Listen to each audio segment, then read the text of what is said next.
The flaming chalice is the symbol of Unitarian Universalism.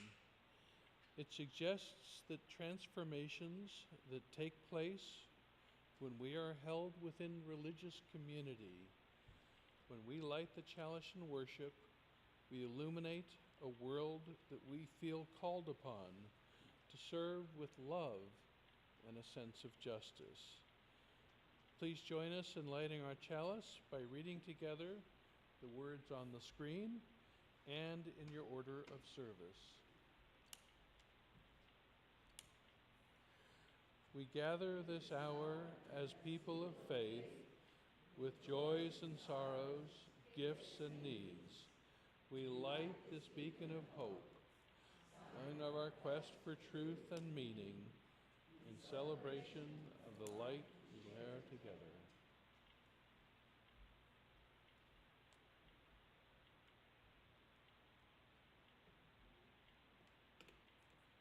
Fingers crossed.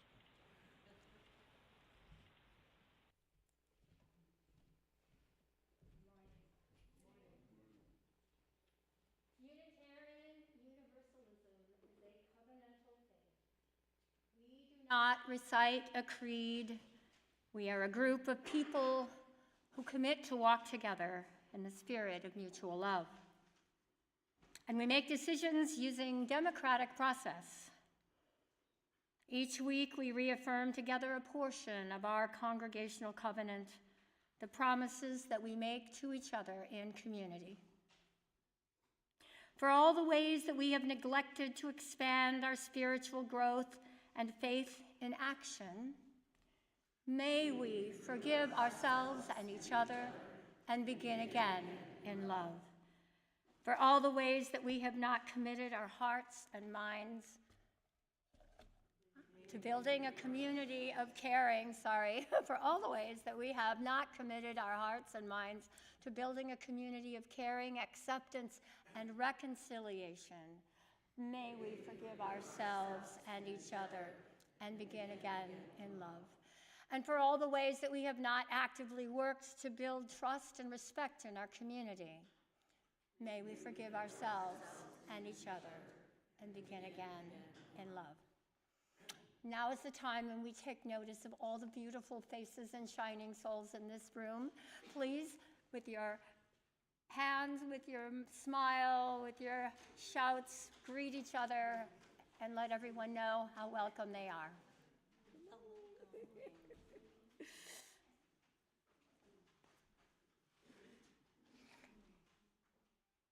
Now please rise in body or spirit to join in singing hymn number 1051. That's in your teal hymnal.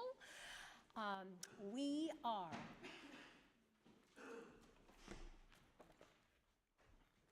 1051. There you go.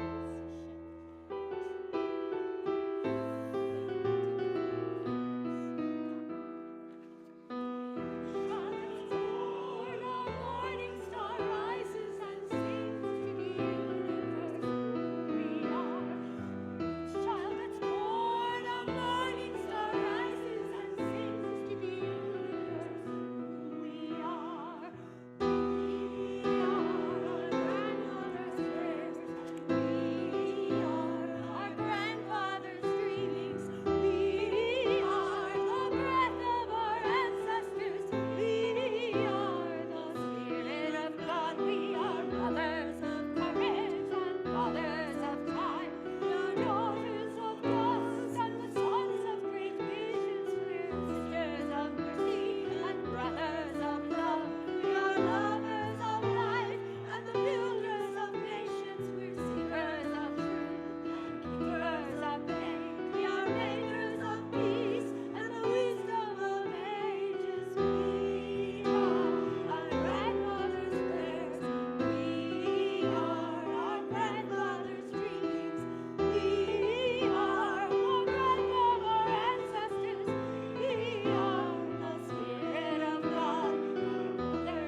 Thank you. You may be seated.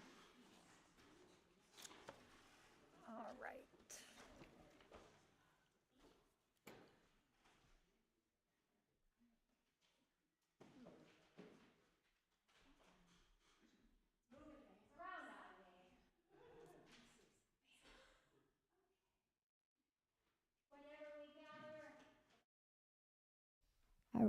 Okay. Whenever we gather with others, we have the opportunity to share our own private joys and sorrows with one another, to hold them together so that the lightness of our joys lifts us all up, and so that the heaviness of our sorrow feels easier to bear. Anyone who would like to share their joys and sorrows can do so. I just ask when I come to you that you share your name with us so that we know who you are. I see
And just so you know, Dad is okay with the van is in repair. We couldn't transport him here today.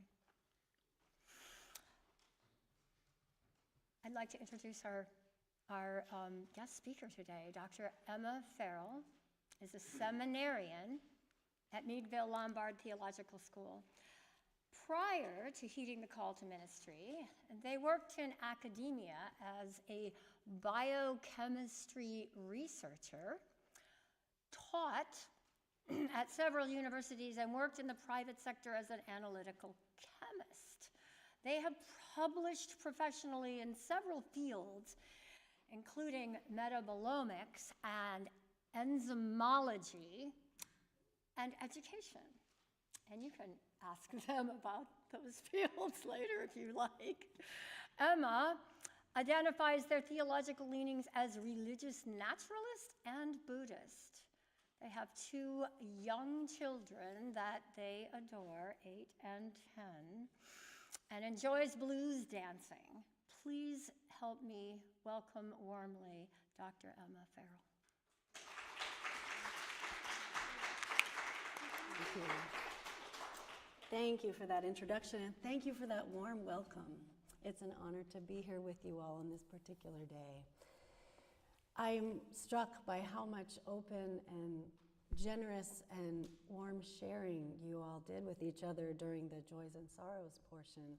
What a beautiful way to be in community together and witness each other. It's remarkable to witness and an honor to be here for it. For our story for all ages this morning, I get the honor of playing Mother Goose. And I'm going to need a little bit of help. I'm going to need some other geese to help me. But first off, can anyone tell me, this is an interactive story for all ages. Can anyone tell me what formation geese fly in? Yes, a V. Awesome. So with that in mind, I would love it if maybe like 5 to 9 volunteers might be willing to be geese and make a V formation. The front of the V can be in between the front pews, and then maybe you can come towards the chancel.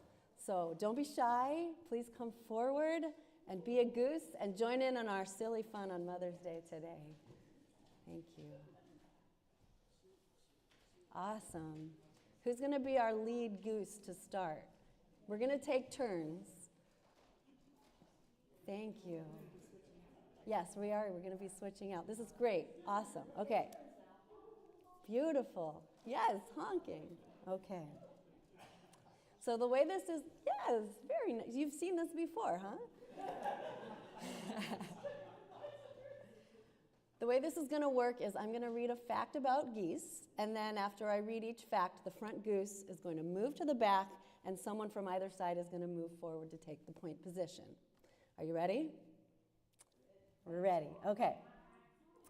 So as each bird flaps its wings, beautiful, thank you, it creates uplift for the bird immediately behind. So by flying in V formation, the whole flock adds at least 71% greater flying range than if each bird flew alone. May the first goose move to the back and take respite, and another goose move forward. Excellent, thank you. So when we share a common direction and a sense of community, we can get where we're going more quickly and easily because we're traveling on the thrust of one another.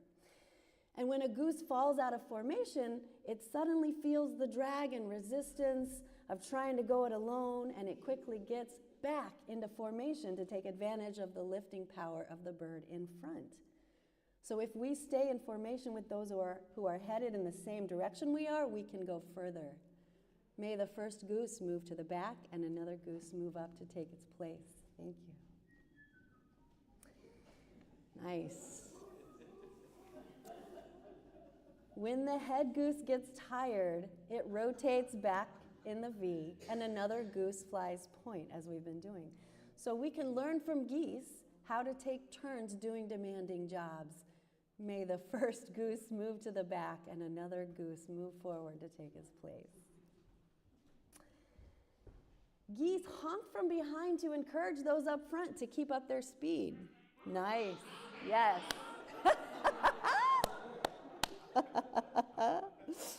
This encouragement helps keep each other going. May the first goose move to the back and another goose move up. And finally, and this is important, when a goose gets sick or injured, it falls out of formation, and then two other geese fall out of formation to accompany that goose. They stay with the fallen goose until it is able to fly or until it dies. And only then do they launch out on their own or with another formation. So we can learn from geese to stand by each other for solidarity for the journey.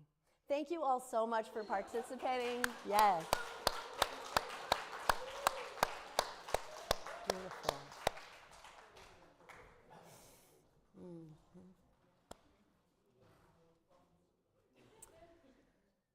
And now for our next song, we're going to sing, I'm going to lift my sister up. And I want to give you just a little bit of background information in case you're not familiar with this hymn. It's one of my very favorites. It was written by Farrell. And this hymn is a black gospel song. Farrell, who wrote this hymn, was born in 1945, but she was born Rose Gaines, and in 2002, she abandoned what she called her slave name and took on this new name in honor of the President of Guinea. Farrell has had a considerable contribution to the fight for Black American rights.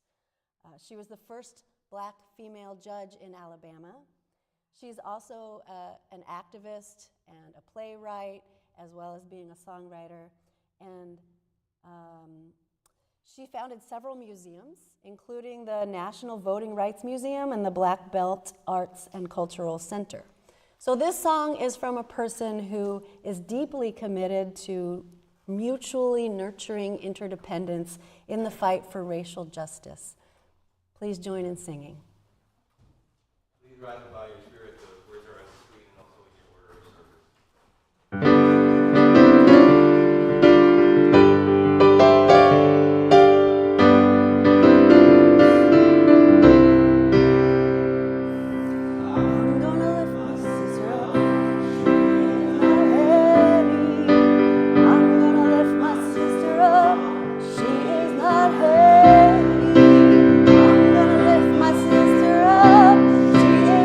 Hey!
Well,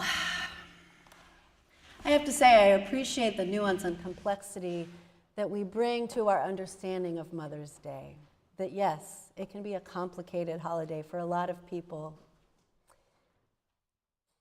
I do want to give a nod to those who identify as mothers and also to make space for all of that complexity of what Mother's Day can be. There is room for all of it, and all of you is welcome here as you are. There may be grieving for a childhood that didn't look like how you needed it or wanted it to look. There may be grieving for a relationship that maybe isn't what you would hope. But there's also a spirit of nurturing, and that's the spirit I want to lift up and honor today.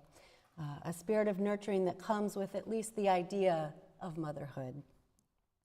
So if you carried children that are your own, or if you wished you carried children, or if you love children who are not of your body, you are honored and recognized here today. Or if like most mothers you know, if like most mothers I know, including myself, if you wonder whether your mothering has been enough, I see you, and you're welcome here too, as you are. Mother's Day can bring up loss and love and labor of all kinds. It can be tender and joyful. It can be painful, sometimes all at once. And mothering isn't just for those who have children. I think we get to define for ourselves what motherhood is and what mothering looks like, whether we have children or not. And so for me, mothering is an approach of nurturing. It's wanting the well-being for the person in front of you, knowing that you may not always know exactly what their best interest is, but wanting what is best for them regardless. The world needs our mothering, whoever you are, whether you even identify as female or not. The world needs the spirit of mothering. I don't necessarily need to remind you of the current political hellscape, but I also think it's important to say difficult true things and to start from a place of common understanding. So I am going to name some of the difficulties. And this is what I had in mind when I say that the world needs our mothering. So, chainsaw-style policy cuts, tariff and trade wars, arrests of activists without any kind of judicial process or due process, ICE raids breaking up families, mass firings, DEI rollbacks, misinformation about gender identities, scapegoating of people that are different, cuts to education and environmental protection. The list feels endless and relentless, and it's exhausting. I just want to name that because I know that it's on my heart and it's probably at least some of your hearts. There's so many different issues at stake here that no matter what issue is closest to your heart, probably at least one of them has been touched in the last 100 days or so. So, it's shocking and it's heartbreaking and it's exhausting. And the last time that I felt this exhausted was at the birth of my first child. And so I thought for Mother's Day, it might be appropriate to tell you a little bit about my birth story. After 20 years of knowing for certain, without a doubt, that I wanted a child, this baby was coming into the world, but not soon enough. I was in labor for a long time, and my doctor would continually come and check on me, and after his 12-hour shift, he said, I gotta go home and get some rest. And when he came back in the morning, I was still going. My body was at the edge of what I could tolerate. I hadn't eaten in 2 days, and my blood pressure kept spiking dangerously high. My body was just at the edge of what it could tolerate. And it ended up being 48 hours of labor. I mean, it was worth it, but yeah. So, when this baby finally came, I put them on my chest.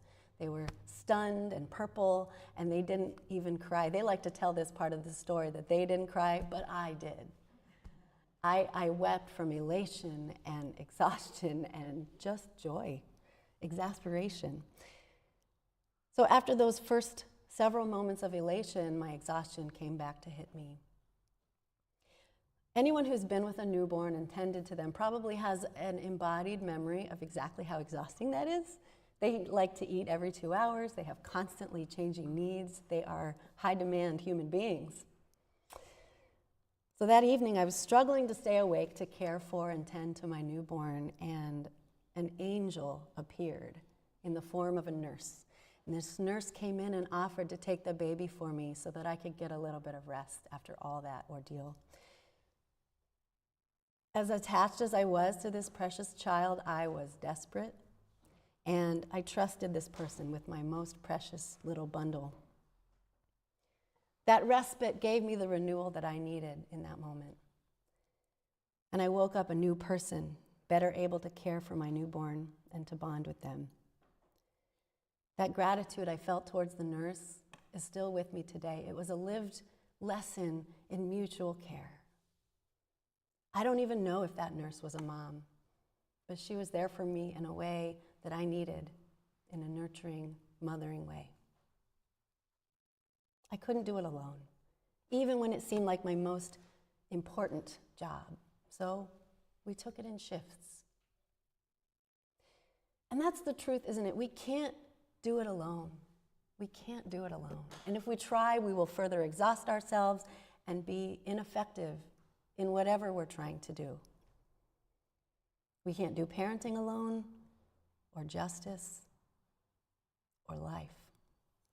So we take it in shifts. Mothering, whether it's biological or chosen or communal, it's a revolutionary act of resistance.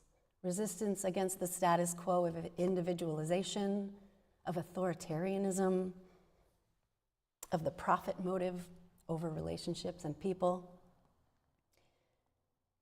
Mothering is a revolutionary act.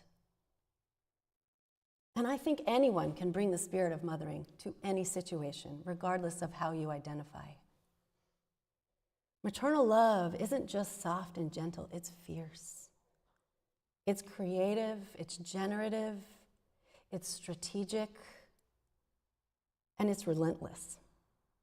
It's showing up again and again, even when you are on empty.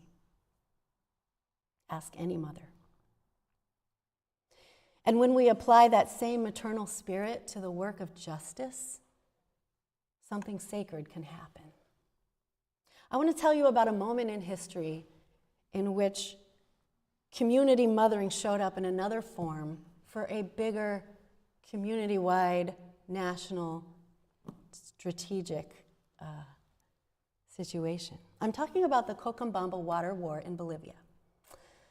So briefly, what happened was in the 1990s, the Bolivian government gave over control of water, of the use of water and the way that it was implemented and given to the people, gave it over to a private multinational corporation led by the US-based Bechtel Corporation. So this meant dramatic price hikes. And even people living off of well water in the rural parts of Cochabamba area had to pay. This was almost 300% increase in the prices of water. And this meant that for some people, even up to a quarter of their income was used to just pay for this most basic need. For the poorest residents of Cochabamba, it felt like a matter of life and death. They were angry. The citizens felt betrayed by their government. The government had put profits over people, and the outrage at being exploited became the central focus for a protest movement. They formed a group called La Coordinadora. And this group helped the people engage in sustained collective action through protests and marches and citywide strikes. But what was so remarkable about this protest movement was the way it was implemented.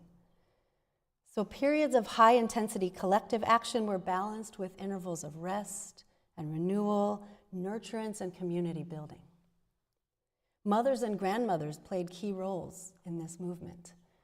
Not only did they bring food for the protesters, but they tended to the injured, they offered safe space for people, and these unseen labors of nourishment and protection were crucial to the movement's ability to endure. There was a maternal ethic of interdependence. So the government initially responded with violent oppression. People were injured and even killed. It was scary, and the stakes were so high. But bolstered by their periods of rejuvenation and nurturing, the people persisted together. And after months of demonstrations and strikes, with the quiet, nurturing ethos of maternal interdependence, the protesters won out, and the government rescinded the privatization contract and returned control of the water supply back to the people. It was the maternal ethic of interdependence that sustained them, and I believe this can heal the world. It can be brought to bear against the things we're facing here and now. Despite its power for transformation, this caregiving often goes unrecognized. So today on Mother's Day, I want to honor all the caregivers, the mothers and the other revolutionaries whose love shows up in all kinds of ways, in casseroles, in bedtime stories, in policy organizing, in sleepless vigils, in witnessing one another, in marches. Today we can celebrate not just the mothers who raised us, but also the ones who mentored us, the ones who sat with us when we cried, the ones who watched our kids so we could go to a protest or just catch a nap, the mothers who brought their perspective of mutual care and human dignity to the conversation or to the movement. We can celebrate the aunties, the teachers, the elders, the chosen kin, the nurse who held my baby, the minister who came and gave us a blessing, the congregants who brought us food. The spirit of mothering is sacred, and it's reachable for all of us. In a moment, I'm going to ask you to engage in conversation and reflect with each other, because whether you're a parent or not, whether you identify with the term mother or not, as I keep saying, the spirit of mothering is something we can all engage in. The world, particularly this political moment, needs that kind of sacred caregiving more than ever. So I invite you to ask yourself these two questions. What do I need right now that someone else might be able to help with? And what am I able to give? Maybe it's watching a child for someone else. Maybe it's making a meal. Maybe it's organizing mutual aid. Maybe it's speaking truth to power for yourself or for someone else. And maybe it's just witnessing someone, holding their hand, letting them cry. I'm going to invite you now, with these two questions in mind, to turn towards someone near you, maybe in groups of 2 to 4, and to share your answer to these two questions. What is one thing you need, and what is one thing you can offer? I'm going to set a timer for 5 minutes. I'm going to invite you into conversation with each other. What is one thing you can offer, and what is one thing you need? I'll watch the clock.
So, I hope that we can finish these conversations after service.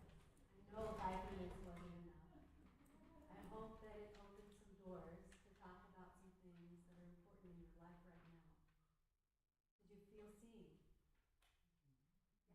Did you connect? Did you feel like the load was just a little bit lighter for you? That is the spirit of Mother's Day. That is the revolutionary love that we need. The revolutionary love that can heal the world. Thank you. Amen and blessed be.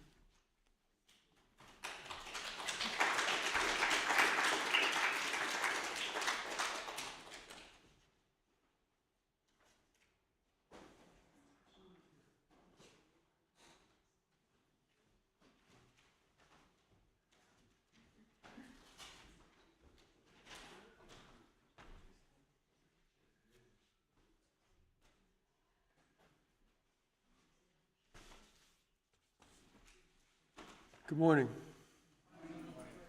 And happy Mother's Day. Just got to grab the script. This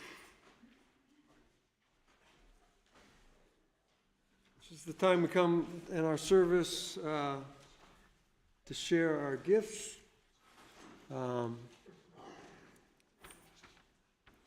We choose to welcome the spirit of life, join in our aliveness, and share our resources. This month we are sharing our Loose Change for Social Change offering with the program Farm Her to Mama. You have details inside your order of service. We have 2 offerings in this church. The money in the baskets goes to support the mission of the church, pay the salaries, keep the lights on, etc. And money in the tin cups goes to Loose Change for Social Change for missions outside this church. As I said, the Loose Change for Social Change and the tin cups is going to the program Farm Her to Mama. You might hear about that beyond this month too, because there's a possibility that we'll be volunteering with them in the future to help stuff food baskets. For those not with us in person today, there is an online link for both one-time and regular donations. And after our collection, have another announcement about collection. So, can I have 4 volunteers, please?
For your prayers, your presence, your service, and your gifts, we are truly grateful.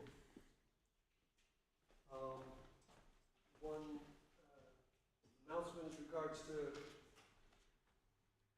collection. We, as you know, there's a pledge drive that we're in the middle of. I think we're about 2/3 or 3/4, is that right? Through it, Tracy, you know? Yeah, about 3/4. About 3/4. So we have a little enticement here for Mother's Day. So the Women's Skills Development Organization in Nepal helps over 600 women. It's women-run, women-organized, entirely native to the region. Teaching sewing skills that to women, and they produce goods and that are sold collectively. So they're handmade, each one handmade little baskets, little purses. There's 10 of them. Everyone is different, and everyone has a name inside of a different woman who sewed it. They make great gifts, and they also can hold your loose change for next week. For the loose change was social change, so they're, you know. And so the suggestion is, I have 10 of these in 10 envelopes for you to put an anonymous gift to the church. The suggestion is $20, but whatever you can afford is fine. You take your purse, information about who created it, the organization, and to give a anonymous gift to the church to help we make our pledge from 75% to 100%. So they'll be out in the sanctuary right after the service.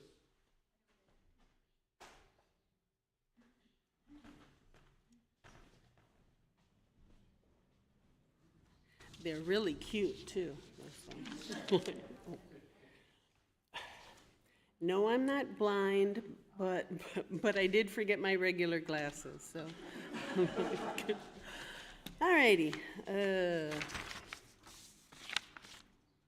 So, another way that we walk together is by joining together for fun and fellowship, and we have a bunch of fun things coming up, and in the form of these announcements I'm going to tell you about. Tuesday, May 13th, 7 p.m., Zen Buddhist meditation. Wednesday, May 14th, 12 p.m., our Common Readers book group. 1 p.m., monthly reports are due on Wednesday. 7 p.m., is something in the basement, NA? Oh, in the basement. Thursday, May 15th, 6 p.m., on tyranny study and action group. It says reschedule, so they haven't told me or in here, so I don't know. Friday, May 16th is the 6 p.m. Explorers Club. Saturday, May 17th, 9 a.m. Zen Buddhist meditation. And Sunday, May 18th at 12 p.m. after the service is a special congregational meeting. And a little further ahead than that, Thursday, May 22nd is interfaith discussion. Okie dokie. Now, please, oh, and Cindy has a special announcement. Thank you so much. I hope you'll put in your calendar, Saturday, June the 14th, we'll have more information in the upcoming, but that is the date of the annual Walk for Sojourner Truth House. And your church, First Unitarian, is putting together a team of walkers. So by doing this, we're helping individuals move from temporary shelters into safe and affordable housing. We're giving a child access to a positive, nurturing environment close to a parent as they participate in restorative classes. And we're helping to ensure a family has a meal and basic essentials for their household. Sojourner Truth House is in Gary. We're meeting at 8 o'clock for check-in and registration. 8:30 is a warm-up with special guest speakers, and 9 o'clock is the walk, and it's a stroll. It's a stroll around the blocks and back to Sojourner Truth House. It's an amazing, wonderful community experience, and for those of you who've done it before, you know that. But right now, Jess and Maggie L. and Carrie, Marianne, and I are going to be walking, and we hope you'll join us. So I have more information, and there'll be more information in the upcoming. Please consider doing that. It's for a good cause. And I'll update you with more information as it becomes available to me. Thank you. How far is the walk? It's just a big block, around Gary. So I don't know how far it is, but I would say it's not far, and it's very slow. It's very good. Like a half a mile? Yeah, maybe a half a mile at most, and very flat. So it's all very doable at your pace. You can do that. I know you can. I believe in you. Look at you. We'll help you. We'll be there.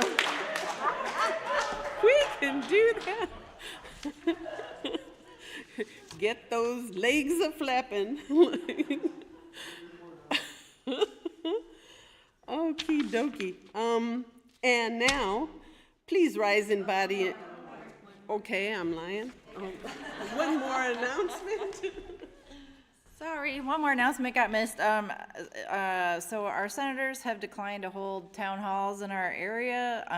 Our faith tradition teaches us to care for the common good, stand up for justice, and protect the most vulnerable. For these reasons, our First Unitarian Church of Northwest Indiana on Tyranny Study Group and Action Group has chosen to hold an empty chair town hall for our two senators, Young and Banks. That'll be on Saturday, May 31st. The doors open at noon here at church, and the event will be from 12:30 to 2. We'll have snacks, and we will record this town hall, and it will be made available for the senators to view. So, thanks.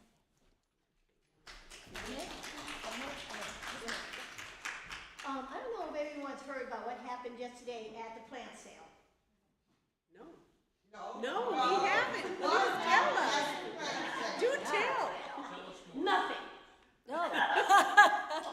Well attended, decently attended, but we have a lot of tomatoes and peppers and read them. They all have names, so don't get the hot ones when you want the cold ones. And all the things that you want to make really good salads out there. So please, get some, give them to your neighbor. They're vegetables, they're things that can grow and be back next year if you do it right. And next year we may need to be doing it at home.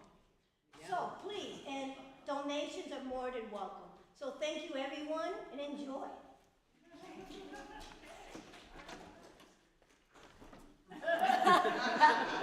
Okay. Hold on, up from the balcony here. And now,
And now,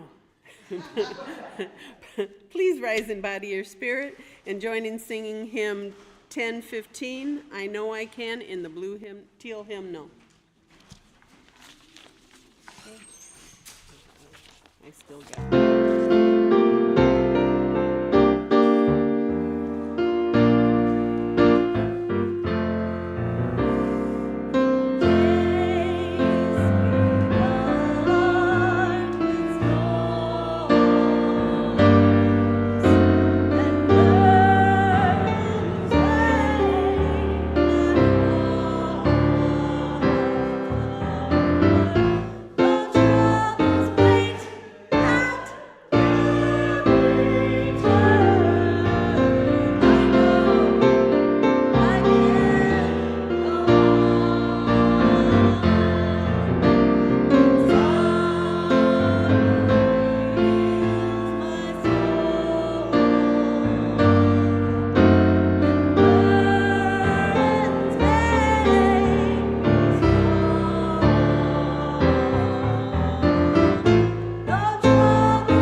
Dear ones, as we go from this place, may we carry with us the fierce, tender spirit of mothering, that sacred, sustaining force that dares to nurture life in the midst of struggle. May we honor all those who labored in love, those who birthed us, those who raised us, those who witnessed when we wept, and those who showed up when the work was heavy. Let us mother one another through these times. Let us tend to what is fragile and nourish what is growing. Let us take it in shifts, resting when we must and rising when we can, knowing that together we are stronger. Together we can build the world we long for. Go in peace, go in love, go in solidarity.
That was very nice. And now I invite you to join me in reciting the words on the screen to accompany our extinguishing of the chalice. May we continue to carry in our hearts the light of truth, the warmth of community, and the fire of commitment until we are together again. Now please join us in the hall for refreshments. Or outside, yeah, there's tables set up outside, so either one. Get your food.